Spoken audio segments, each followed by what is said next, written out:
Hi, Laura. Thank you so much for being here today. It is so nice to be with you today. Thank you so much for having me. Can you tell the audience a little bit about yourself? Sure. So I'm Laura Farnsworth, and I am a functional and integrative nutritionist, which essentially means that I look at root causes and I also look at your whole life, not just nutrition. So I'm looking at the whole life. And I earned a Master of Science in Nutrition and Integrative Health, and then went on to earn my Certified Nutrition Specialist credential, which is roughly the equivalent of a functional nutrition equivalent of a registered dietitian. Wonderful. And I'm wondering, with all of that knowledge, where would you say we get our idea of what is healthy eating? That's a loaded question. So my undergraduate work is in psychology and social science. So I could talk all day about where these ideas come from. So a lot of it is cultural. A lot of it is social cultural. So it's coming from the media. It's coming from, in times, government information that is skewed, or new research that surfaces and then people run with it and without looking at it, the big picture. But a lot of it is because I also lived in Japan for 3 years. So I have kind of and also I was a foreign exchange student to France when I was a teenager. So I kind of have a reference point of what how Americans view versus maybe how some other people in the world view things. So for example, in Japan, you're not going to have this diet obsessed culture as much as we have here, because they just basically use, the practical and cultural type of information to guide them. And because we're such a mixed bag of different cultural views coming together, we're looking for some more concrete guidance here. So I love this video that came out, kind of like a humor, I think it was Funny or Die or something, that came out about coming through the different times of 1970s and 1980s and 1990s and the different dietary fads and crazes that were happening. And I've been around for a little bit. I'm in my early 50s, so I know about some of these fads. So some of it, like I said, is coming from some nutrition advice that we've been given that maybe wasn't sound. And there is new research that's coming out every day. So when I do practice nutrition, I'm also a university instructor. I make sure everything that I'm providing is evidence-based. And evidence-based means looking at all of the information and putting it together. But most people don't have the time to do that, and they're just simply confused, and they just want to feel better. And the other angle there is nutrition is not really covered by insurance in a lot of places. Unless you're in a serious situation where you have a medical condition that's warranting it. So for prevention, a lot of times nutrition is not covered. So as a result, a lot of individuals, they don't learn it in school, right? In fact, a lot of medical doctors don't learn a lot of nutrition in school. And some things are changing positively. So there's a lack of knowledge out there. And when I teach my students, and a lot of them are not in a nutrition program, I like to just have them use critical thinking and assess it completely when they're seeing a media report about something. Hey, let's use critical thinking and let's make sure that we're assessing this accurately. Yeah, so you mentioned feeling better. Does the food that we eat, in your opinion, impact our mental health? Absolutely, 110%. So it's one of those things that a lot of us holistic minded people, and I've had various holistic careers prior to this. I was a childbirth educator. I was a fitness coach. Absolutely. So what you eat and movement, lack of movement especially, directly affects your mood. And now we have the research to support that. So it's something, there's many things, but the gut-brain axis. So how the state of your gut health, that has to do with the gut flora, the microbiome, what that looks like, how healthy it is going to directly affect your mood. So, and other conditions, mental health conditions as well. So when and as well as some of my clients, when they don't eat the best, they have a tendency to maybe have more symptoms, so they have anxiety, they're going to feel more anxiety if they eat sugar, or that doesn't mean you have to completely avoid it, but just having that awareness. So I also specialize in mindful and intuitive eating. I mostly work with women's health. I didn't kind of go over to my specialties, but mindful and intuitive eating is one of the pieces I always work with, because I think it's so important to be aware of the food that we're eating and how does it make us feel. I also believe in inclusive eating, not necessarily restrictive eating, but I love this saying that to incorporate food that doesn't make you feel good, let's say like processed sugars don't make me feel good, by excluding that or restricting a little bit, doesn't mean that I am being restrictive. It means I'm being smart. I'm being mindful, I'm being aware. So that's where what I try to do is get my clients to that point where they learn what foods make them feel good. And then they'll start gravitating towards that food. Like, for example, for me, may not be the case for my vegan clients, but salmon makes me feel good. Like instantaneously, I'll have salmon and I feel good. So I could be missing omega-3s, I could be missing vitamin D. There are things in that make me feel good. So I gravitate towards that. Is that a process to learn what makes us feel good, or is it something that happens quickly? Oh, it is a process. So it just starts off with just mindfulness. And some of us are just really not aware of what's happening in our bodies. We're not aware of how we're feeling. We're not aware of kind of a cause and effect of, I'm feeling nervous about something today, and now I'm feeling have less patience with my children. It was kind of the reverse this morning with my daughter, but anyway. So kind of being aware of the process. And the same thing is true, for our relationships and how we're interacting with people.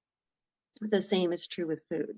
So just having an awareness. So I really try to start slowly with individuals to practice breathing. Hey, are you recognizing that you're breathing? Are you breathing from your belly, or are you breathing from your chest? So kind of yogic breathing, let's start with that, and sitting down to eat rather than, I have a standing desk, so I have to remind myself to not eat at my desk. Go into the kitchen, I sit at the table, and that's where I eat, and I make it a process. I make it a ritual, so that I'm more aware of what I'm eating. So that also means that I'm enjoying my food better, and I'm most likely going to eat the right amount. I mean, there are some differences there as far as some foods. Don't want to go down a big rabbit hole, but there are some types of foods, especially more processed foods, that are designed to make you want to eat more.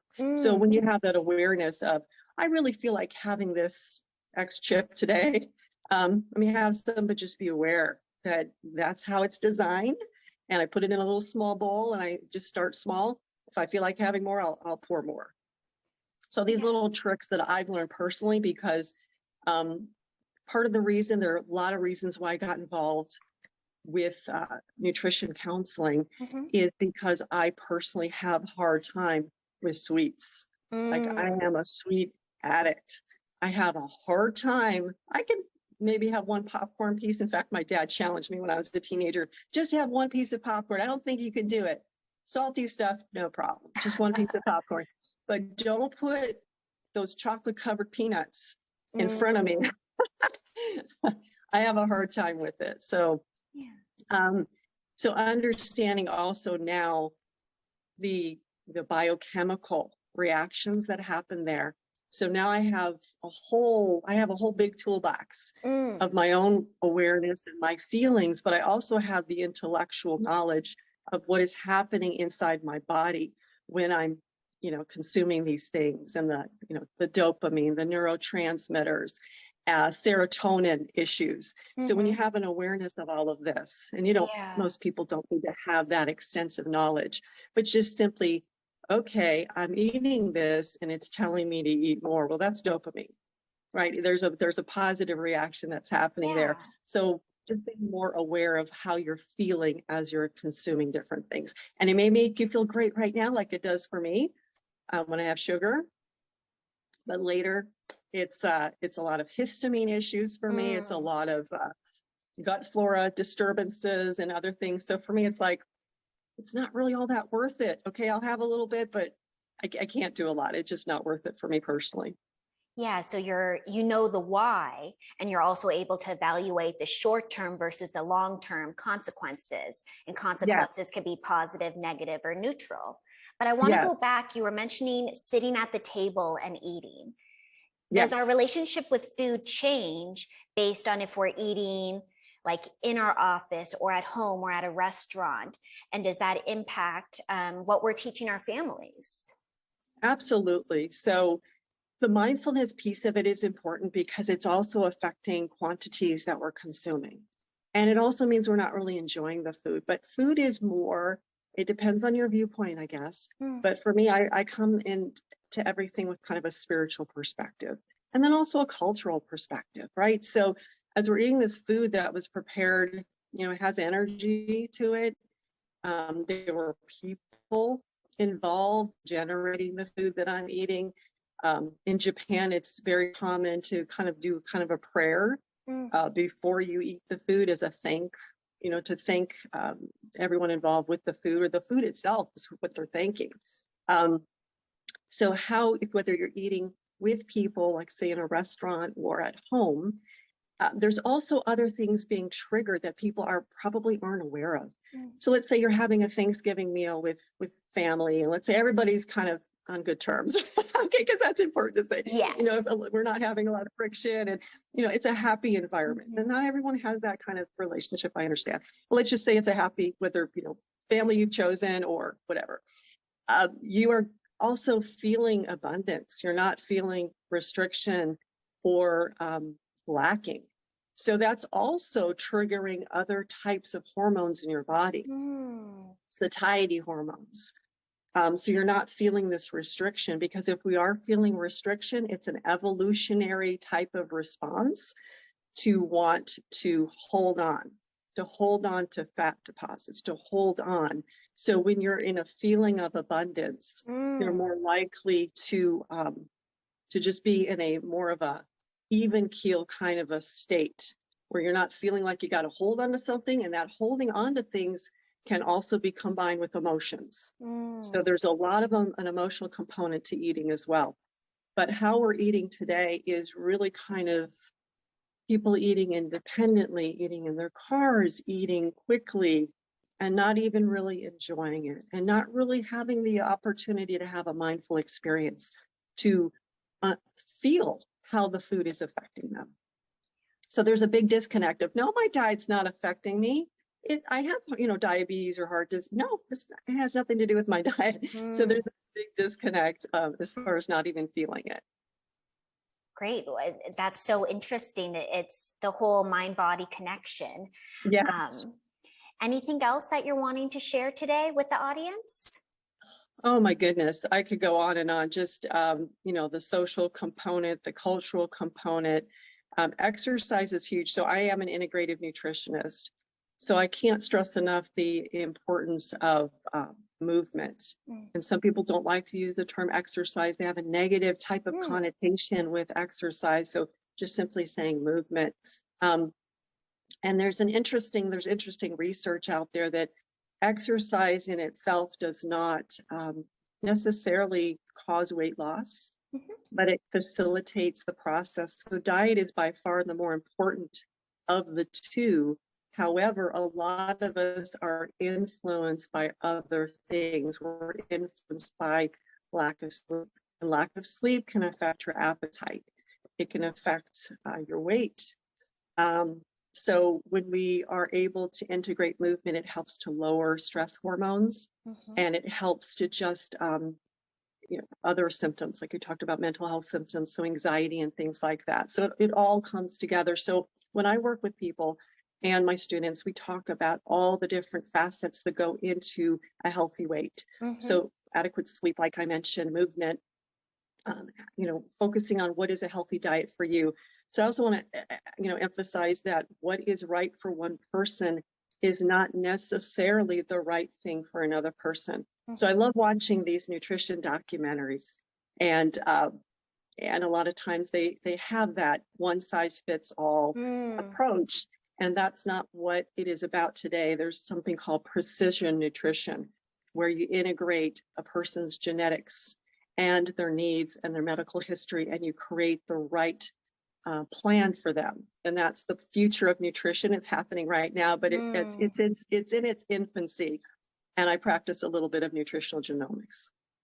Well, wonderful. And maybe we'll have you should come back and we'll do a whole episode on that topic. That would be wonderful. Yeah. Well, I want to thank you so much for being here today.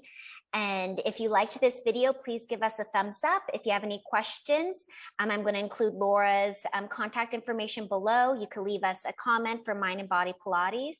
And if you haven't subscribed yet, feel free to click on our logo below so that you don't miss out on any future interviews, Pilates classes, or self-care tips. Thank you.